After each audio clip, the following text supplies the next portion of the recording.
preventive medicine. It's being able to ensure that the population has access to care when they need it. Well, and you don't have that in the West. Well, but that's all by design and censorship, because they will not let the doctors, the holistic doctors who really have studied their whole life to figure out how to maintain a healthy society. Those people, they can't, only 26 states even license them in the United States, and they're censored to the hilt. So you're absolutely right. In the East, they have a much better system because they have Chinese medicine that have started figuring that stuff out. However, they're starting to move towards our stupid Western system, and, you know, there really is a hybrid of both that would work great. But I'm just saying, how do we, okay, here's the big deal. Your solution long-term of working together for a better enlightened path for humanity is awesome. I've looked at it. I know where you're trying to go.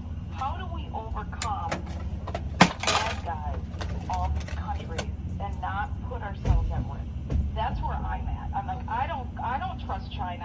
I don't trust Russia.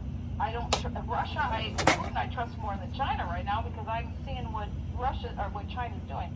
So you know what I'm saying. You have to know. You're not that naive. You know. How do we do that? Well, but Sarah, the starting point is to trust someone is not the issue. The issue is to know what's right, to know that there's a solution in the works.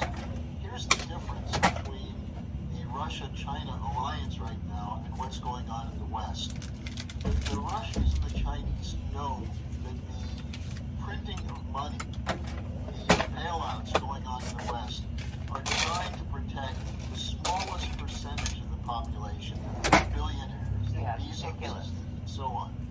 And meanwhile, we're carrying out economic policies that are literally going to be destroying the savings of the ordinary person who still has some savings. The inflation is going to steal away from people the ability to retire or to have any sense of security.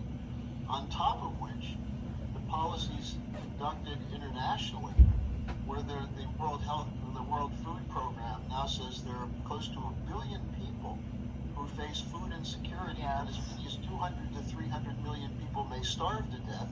And while the United States stole $9 billion from Afghanistan and then gave back a small amount to NGOs, we're spending billions of dollars to arm Ukraine. So the question